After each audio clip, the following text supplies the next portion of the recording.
All right, today we are building a mid-century modern console table.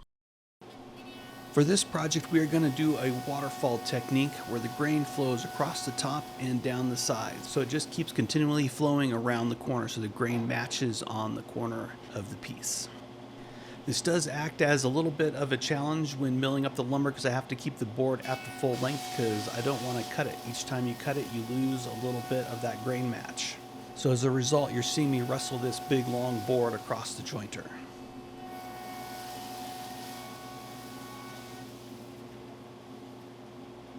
So I didn't record myself gluing up the panels to width, but when I glued them together, I made sure that I was a little bit oversized in the width, so that way I had room to make a clean, straight jointed edge at the jointer, and then be able to rip them perfectly parallel at the table saw. So this way will help me make sure that when I cut my miters, they will be nice and tight and perfectly square.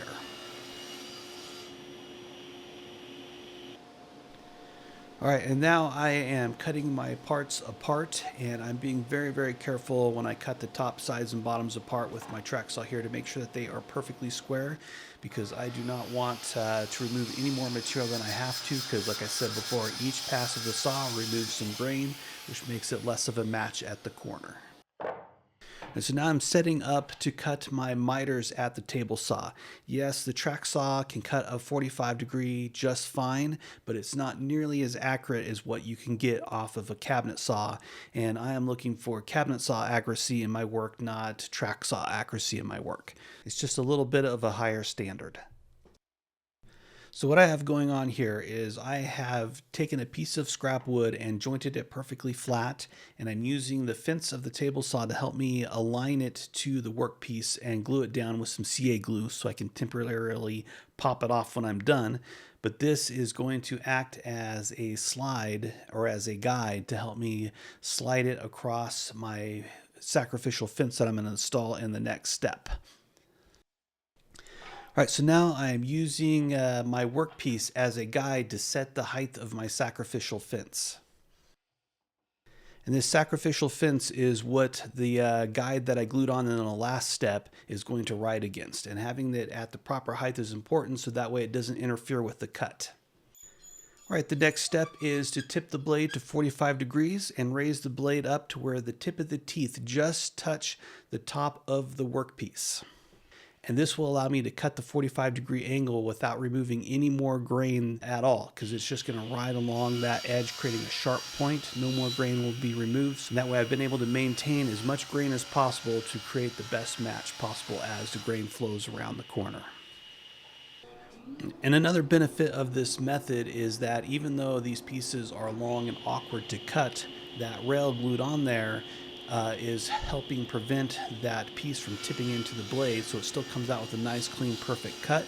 And then that space created by the sacrificial fence allows a place for the cutoff to go so it doesn't turn into a torpedo. So the cutoff can just lay there and wait for me to remove it after the blade stops and not fly across the shop in a kickback fashion. All right, so now that I got the joinery out of the way, I am resetting my fence height and my blade height because I want to create a decorative bevel on the front edge of all these parts, and it's way easier to cut this bevel at the table saw before I glue it together than to cut it at the router after I glue it together. So we're just cutting a nice 45-degree chamfer on the inside edge of our console table parts here.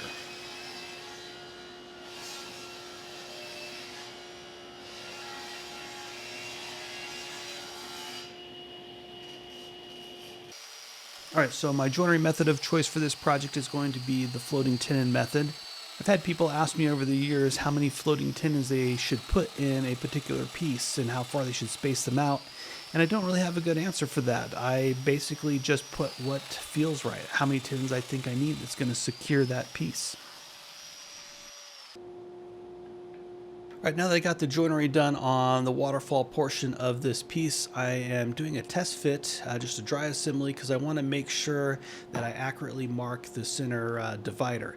It's way more accurate to put the piece together and take your measurement exactly from the piece than from your drawing. If there's any little bit of an error, it could throw it off. So I'm putting it together, setting it all up as it's going to be once it's in the finished piece, and then I'm just going to mark my piece to make sure I am cutting it exactly exactly where it needs to be to fit in that space.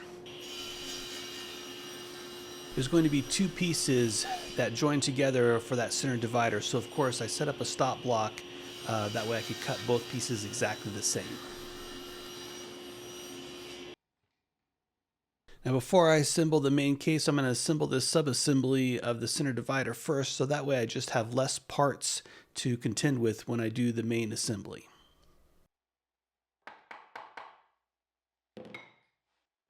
All right, and then we're going to use the softwood CA mitered clamping trick to keep those miters tight when I glue them up.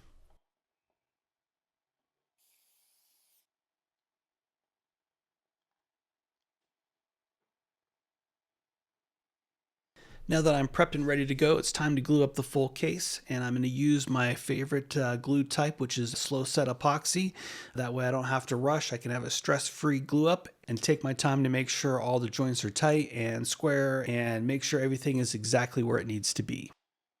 Miter joints like this have a lot of ingrain showing, and that ingrain is like thirsty straws and can suck up glue into the wood and starve the joint out and not have enough glue to hold the joint securely and tight.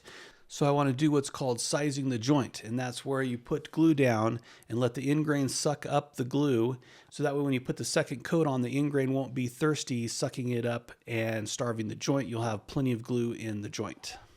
What you don't want to do is let the glue dry, because then you've completely sealed the wood. It's kind of like if you think of it as putting finish on wood and then you try to glue two pieces of wood together that have finish on it. That finish prevents the glue from bonding to the glue, and since finish is smooth and seals the wood, it's not a very good bond, and then the glue bond breaks because the finish is causing a weak bond. So for example, I saw a video somewhere along the line where a guy used CA glue to size his joints and let the CA glue dry and then glued the joint together. Well, I think that CA glue is just like finish, and it sealed up that joint. And so then when he put the glue down, then that glue didn't have any wood fibers to bond to, because it's bonding to the smooth CA glue. So I'm pretty sure he just made a weaker joint. You don't want to do that. You want to make sure that you're coming back, adding more glue while the first coat is still tacky. So that way it all bonds together in a homogeneous form. All right, I'm a big fan of making life easier for myself, so to make sure that my mortises for my feet are square, I just clamp a guide parallel to my feet with a couple of layout lines on it, and those layout lines will just transfer to my feet when I plunge the matching mortises, and will be perfectly squared and aligned and centered.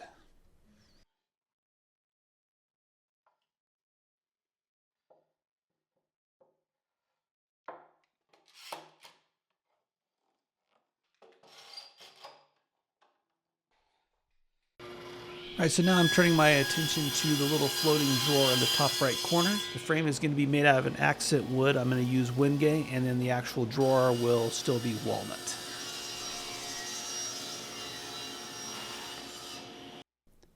To get to the width I need to glue two boards together, and whenever I do this, I try to match the grain as best as I can to make that seam disappear, either completely or just make it so it's just like a nondescript thing that no one really notices, like, hey, there's a weird hard color change or weird hard grade change here.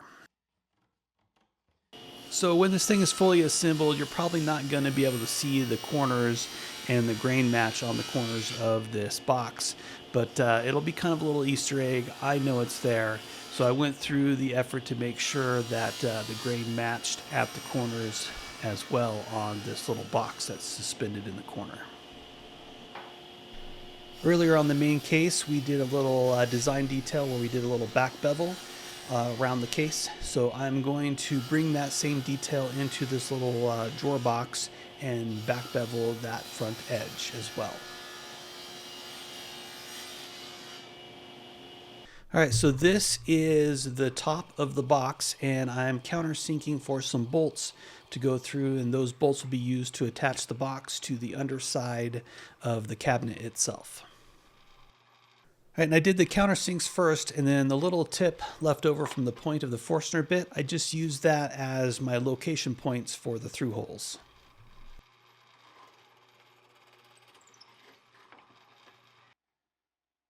All right, so I have the case upside down and the top positioned where I want it. And so now I'm just using a transfer punch to transfer the locations of the bolt holes. All right, and then I pre-drilled the holes and then used a tap to thread those holes to accept bolts.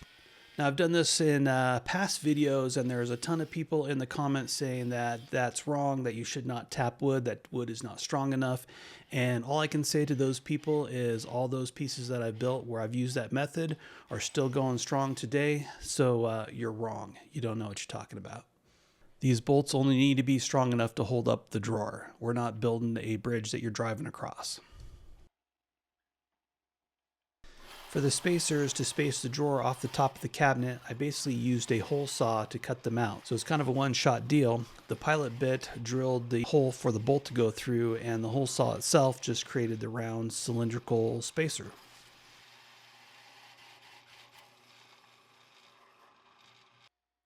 All right, and then to make sure I glued the spacers in the right spot, I just dropped a bolt through the hole and then stuck the spacer on there and glued them down.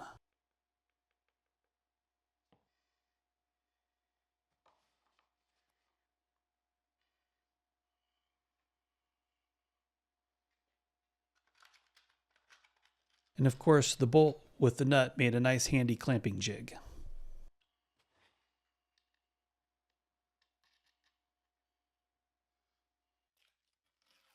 I taped off the glue joints and pre-finished the inside because once it's together, it's only 3 or 4 inches tall, so it's going to be really hard to get finish in there, especially with the spray gun.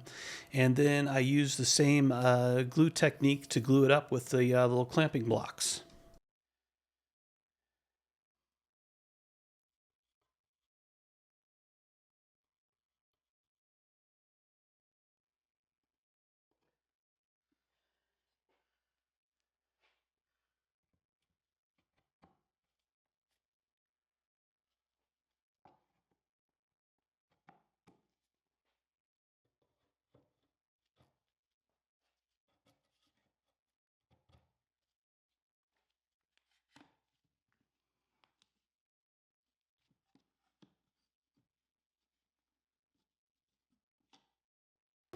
All right, now we are back at the joiner prepping some walnut for the drawer that's going to go inside the suspended box. All right, on the joinery for this drawer, I'm going to mix it up a little bit. Instead of using conventional dovetails, I'm going to use a sliding dovetail. So the drawer slides and drawer front will just slide together.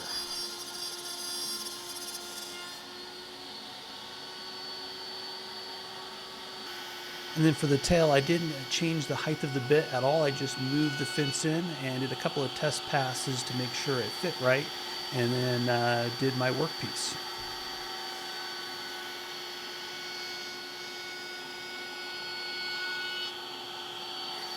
All right, the client wanted the best of both worlds. They wanted a really small drawer, so it just looked like this nice little decorative drawer suspended from the inside of their console table. Plus, they wanted the luxury of the soft close mechanism of the Blum drawer glides. So to make that drawer glide fit, it was just a little bit too long for my drawer, so we just cut the tip off, just the tip.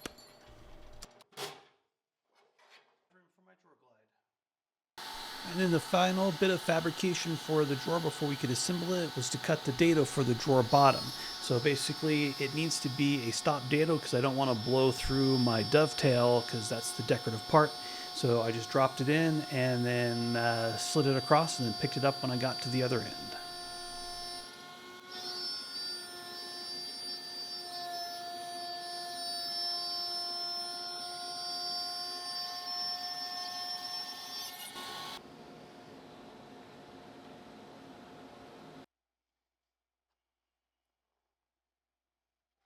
All right, and then I pre-finished the inside of the drawer and got to assembling it. And I needed a little bit of persuasion because we might just be a tad bit on the tight side of that joint, but it still worked out great.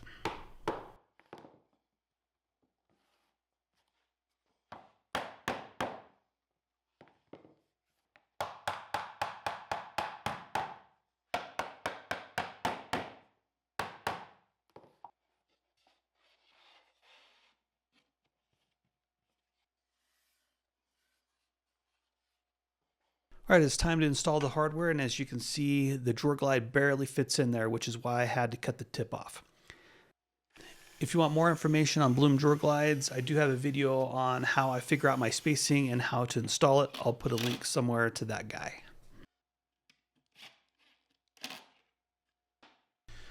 All right, and then I'm going to do a little test fit and check my reveal, and I'm pretty happy with that. All right, and this is why I used bolts instead of screws. I can pre-finish the entire piece and not worry about glue not bonding to the finish. I can just drop a bolt in there and reach in there with a socket set and tighten them down. All right, and there we go. It's time to get it wrapped up and head out to the client's house.